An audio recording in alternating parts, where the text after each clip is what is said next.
May I ask something else? It's been said that Jesus walked through the dream awake. Well, that's what I'm telling you about. It's to be in the world, but not in the world on the terms of imagination, which most everyone does. You want to be in the world in terms of your peace. To be in the world in terms of your peace. From the experience of peace. Then your behavior will not identify what has been called, quote, of the world, unquote.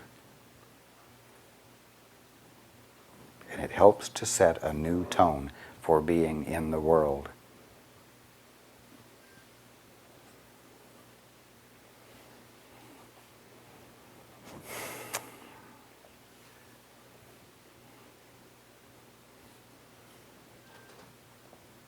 That's the end of the answer. I didn't hear you. That's the end of the answer. Could I ask one more thing? You may.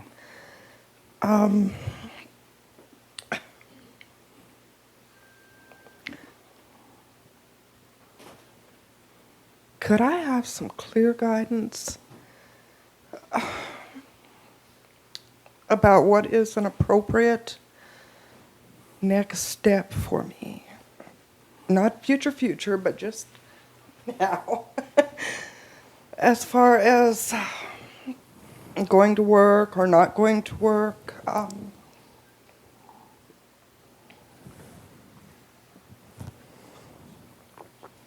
because of my being out of peace, as you were talking about, I'm not able to haven't been able to let any kind of guidance in about it.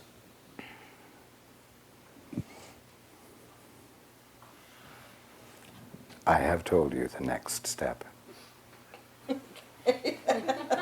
I thought you had.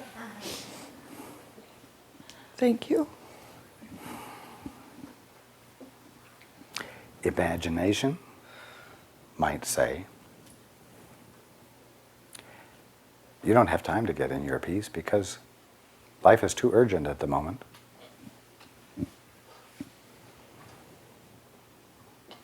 It's bullshit.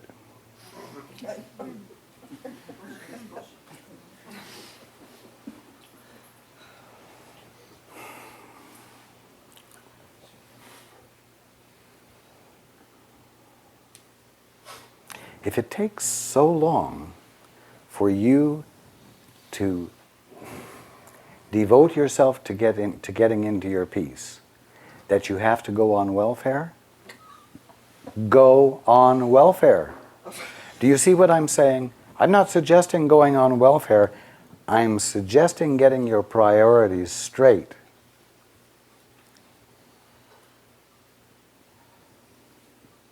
You know that most everyone is somewhat skillfully managing to survive without experiencing their peace at all. And because so many are managing to do this somewhat well, everyone says, that's life. That's normal. So get a rod up your backbone and deal with it, people. That's what everyone's behavior is teaching. But I'm telling you,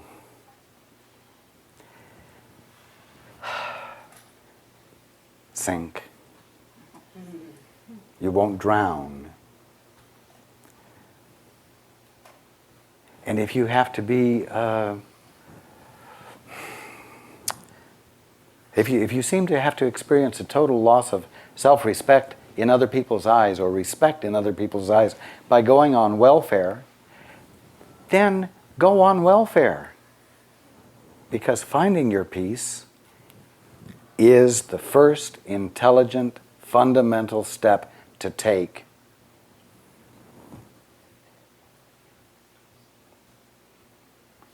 In your peace, you're clear. You just find that you're already clear. And what you need to do next will be clear. And the attitude with which to do it will be clear.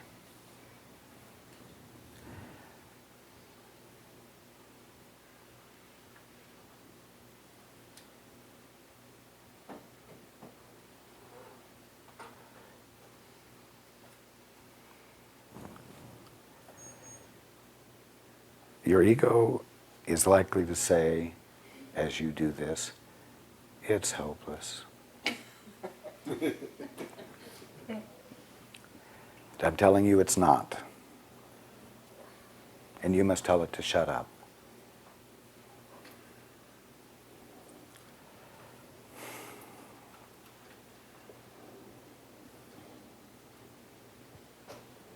You got it.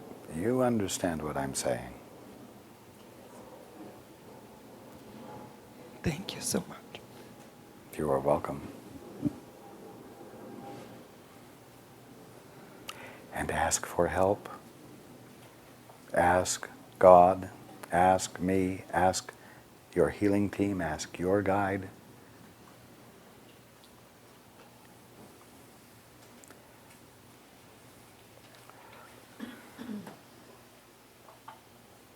Because you can't really do it alone. It's not up to you, all by your puny little self. Thank God.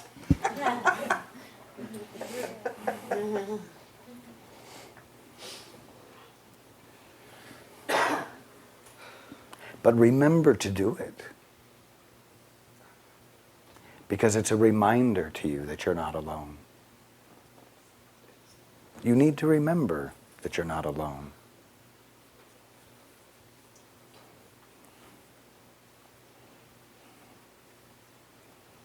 So instead of letting your imagination remind you of irrelevant things, you remind yourself of something valuable. That you're not alone. And don't just say, I'm not alone. Put it into practice. Express it by saying, help. You see? Because you can say, I'm not alone, and you can still not say help. You see?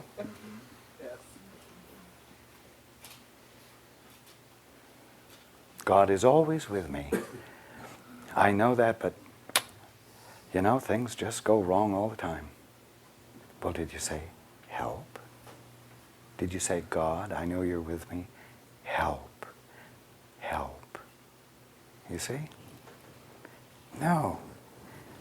People have these wonderful metaphysical principles and truths that run off their lips, you know. God is omnipresent. God is my source.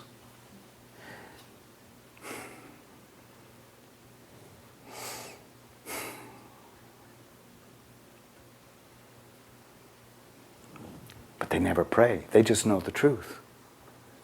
Do you see what I'm saying? They never ask for help. They never join with that which they are proclaiming the omnipresence of.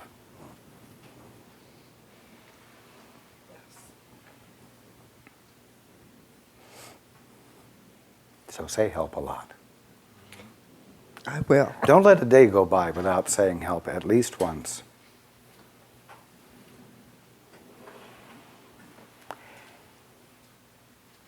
And when you say help, stop for a bit cease from frantically trying to cope yourself. You're struggling to stay up at the surface. And you say, God, help, God, help. Well, stop the frantic attempt to stay up the surface. The words are beautiful. Underneath, around, above are the everlasting arms of love. What a wonderful, beautiful idea, isn't it?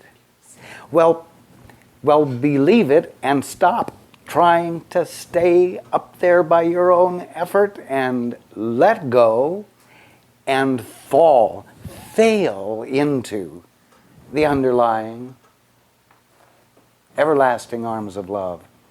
You see, give up.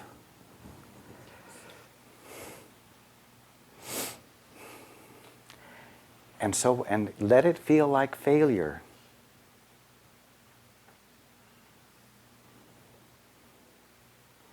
The only thing that will feel like it's failing is the thing that felt like it ought to be able to do it on its own.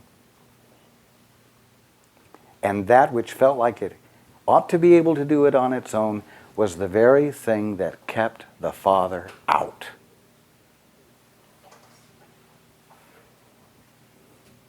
Which kept your fulfillment at arm's length.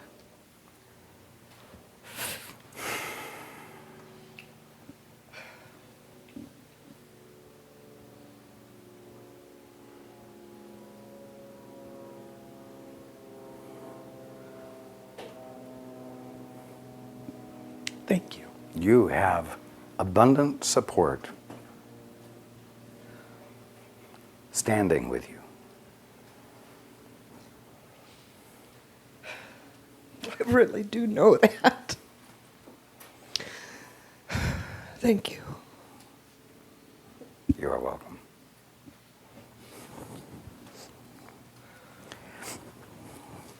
You know what? You all do know the truth. You already know the ultimate. But you're having too much fun developing a new breaststroke.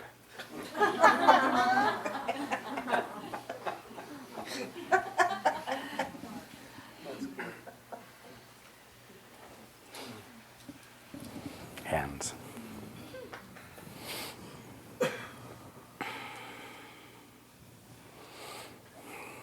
On the floor here in the white shirt and glasses.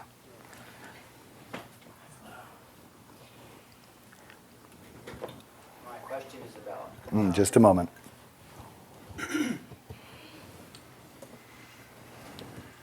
Hello, Raj. Good afternoon.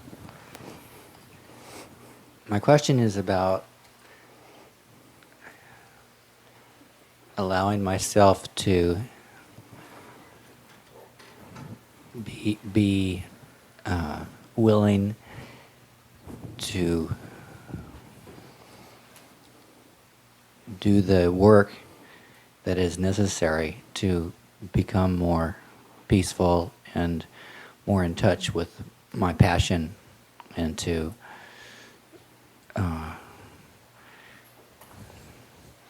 as I remember Donald Walsh saying, to experience my own magnificence. I feel resistance to doing that. And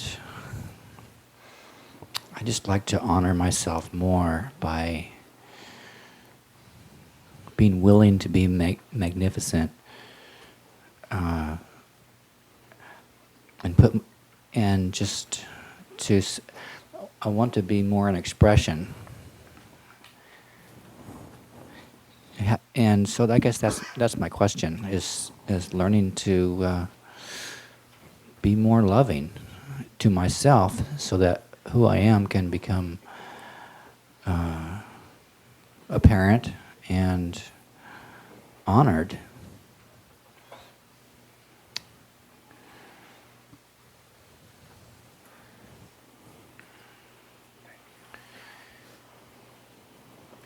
I'm lacking specifics. Who, just a moment.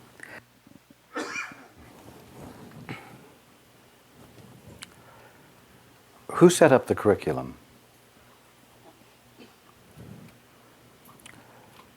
Who said, during this amount of time, this amount will be learned, and then for this amount of time, this amount will be learned?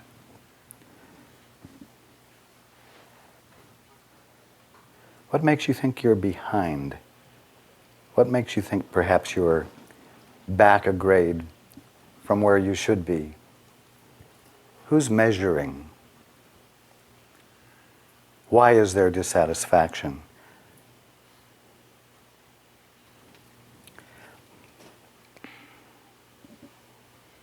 You say you feel resistance. Well, you're not resisting being where you are. If there's resistance to being at the next place.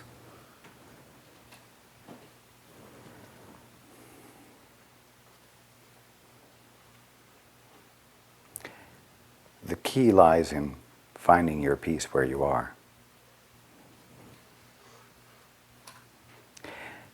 Because when you're loving yourself right where you are, not for where you might someday end up,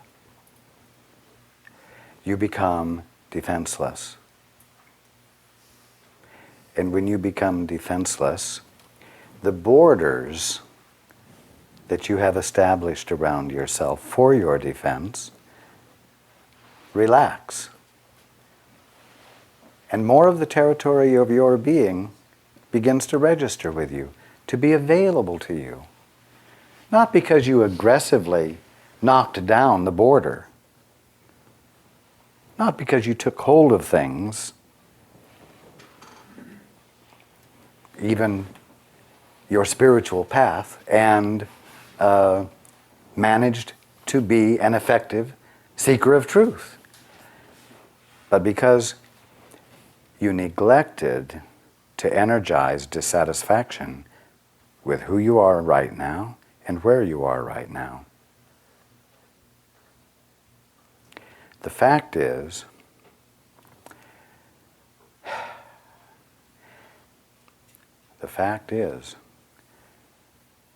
that underneath all of the attempts to improve yourself and get ahead, underneath that is something utterly flawless.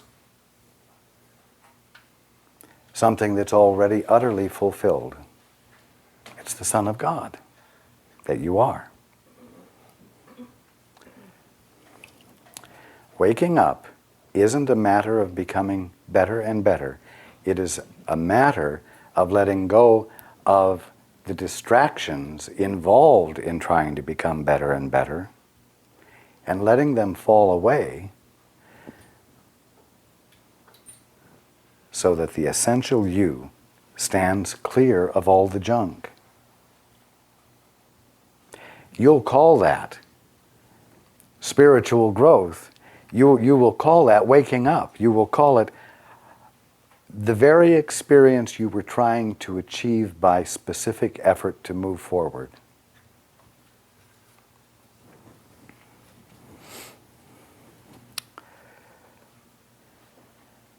Some people have to be total failures. Some people have to arrive at the point where they recognize they can't do it. They say, I can't do it. I can't stand tall enough. I can't be what I'm not. And they have to arrive at that point where they're not only complete failures, but they have no energy to try to be otherwise. And when they allow themselves to be in that spot,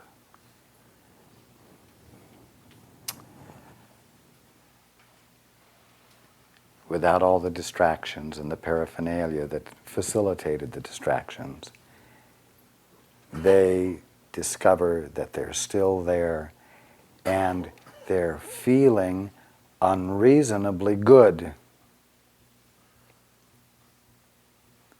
And they can't understand why they're being so irresponsible.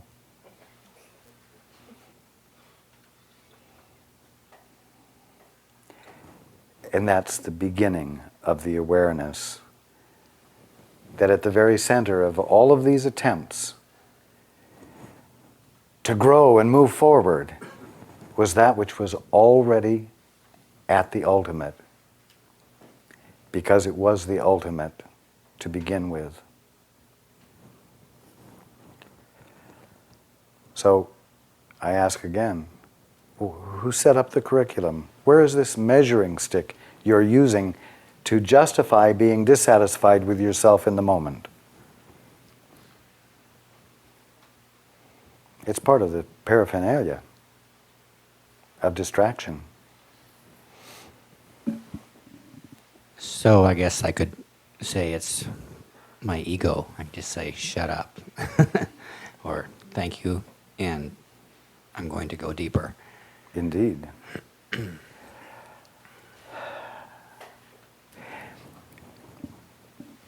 And part of the way to go deeper is to withdraw the tentacles you have stretched into the future and all around you in the now, and even into the past to hold on to your dearest memories.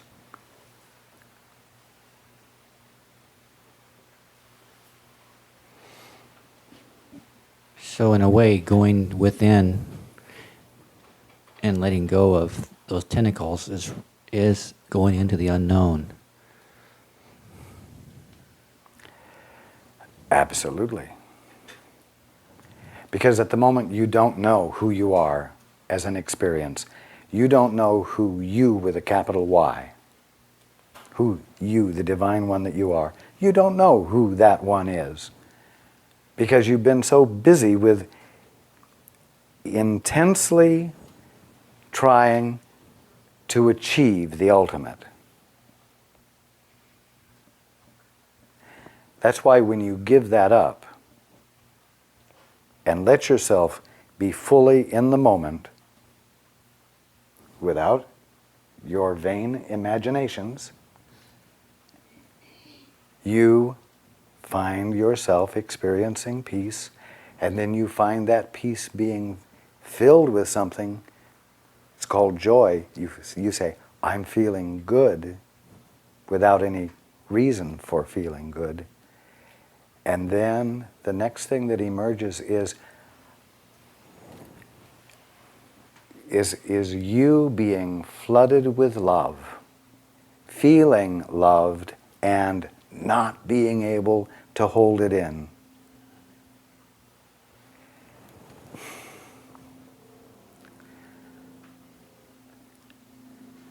Don't think of the unknown as the future, and don't think of the unknown or the void as heaven in the sense that it's somewhere else or something different. The void is just that of reality which you aren't experiencing. And it is what is confronting you at this very moment.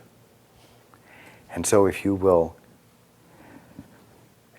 take time to sigh and release not only the air, but the tension you hold your body in just naturally,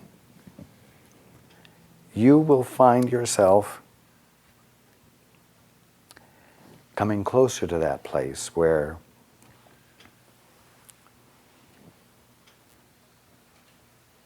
you can have the experience.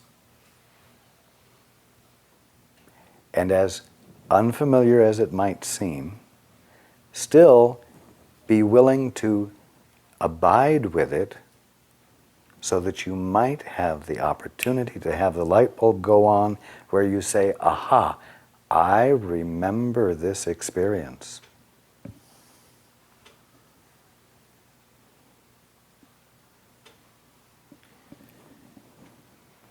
I'm sensing that it is a spiritual, it's a discipline in its work to almost force myself to take time to be quiet. And Well, it is a habit all of you have to exist at the level of imagination and thinking.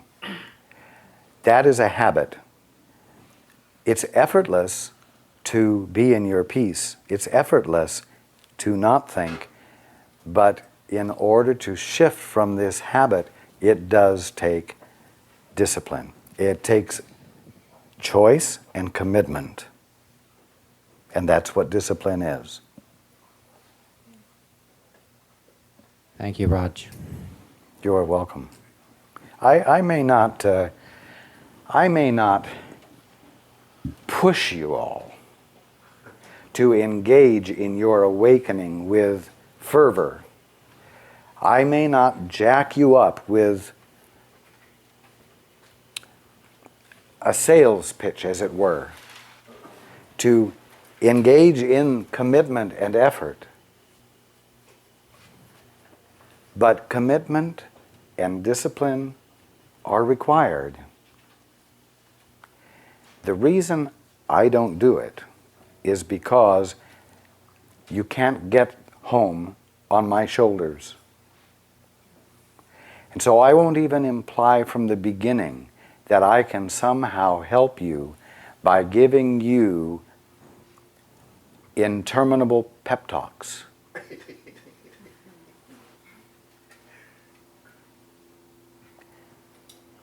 But yes, it takes focus. It takes willingness to abandon what you had thought was essential. And most of you think that fear and worry are essential, among other things. Peace and clarity are what are essential, if you think about it. Peace and clarity are what are essential. So, stop employing fear and doubt and make a conscious choice. And stick with it.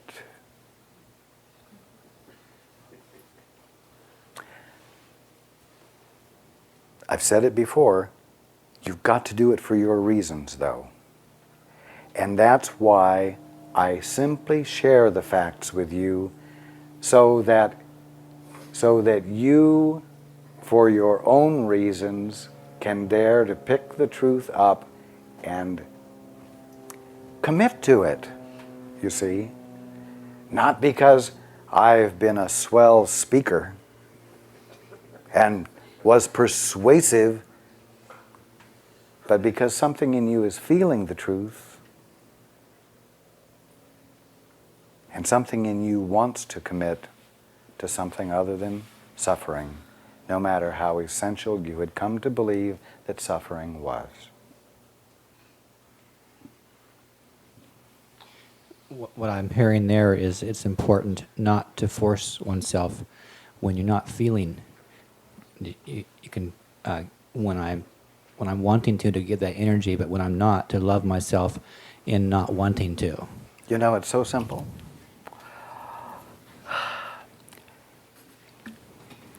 You can't force yourself to be. You can only force yourself to be something. Right? The way it all works is that you are already what you are. And you cannot be what you are on purpose. You be what you are by default. You see? That's why it's so simple.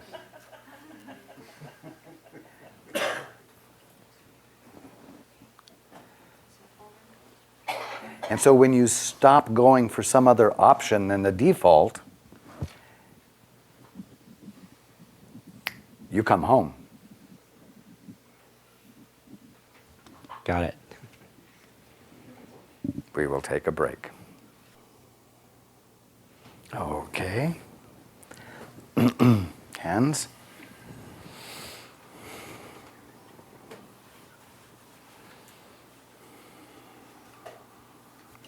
At the table.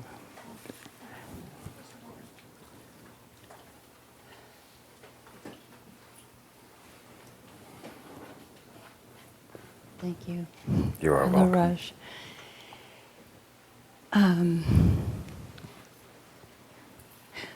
I feel like I can at times sink like a stone into my peace.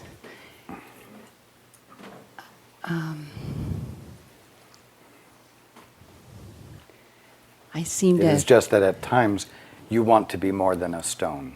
I was going to ask about is maybe not is it okay, but this sense of being like a stone by the side of the road, and just it doesn't matter what I plan or what I try to do. It's whatever things happen. Things come along.